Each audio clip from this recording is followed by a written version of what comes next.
Today on Rural Roadtripper, we visit the very room where World War II came to an end, and you'll never believe what kind of building it happened in.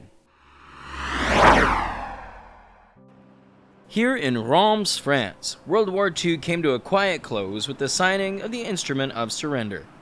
Not in a government building, not in a military base, but surprisingly, it happened here, in this rather unassuming high school, a school that is still functioning today.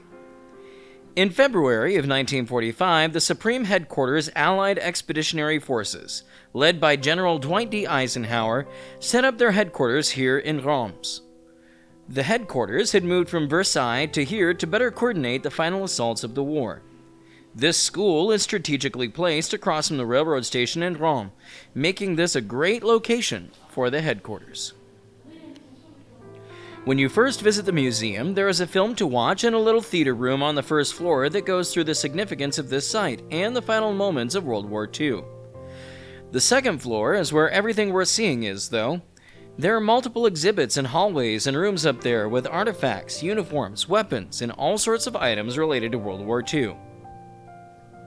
However, the main reason everyone comes here is to see the map room, the room where the Germans surrendered, signing the papers at 2:41 a.m. on May 7, 1945, ultimately bringing World War II to an end.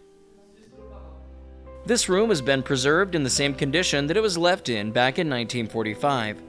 After the Allied forces left in May, the keys to the room were handed over to the city of Reims.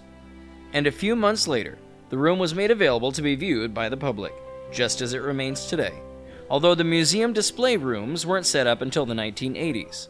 As of the date of the editing of this video, the museum is currently closed for renovations, but the map room will not be touched in the renovations, continuing to preserve it in the exact condition that it was left in at the end of the war. If you are even remotely interested in historical sites, this one is definitely worth seeing. It won't take you long to see it, as it is quite a small space, but the significance of what happened here makes it worth the stop. We'll see you next time somewhere else down the road.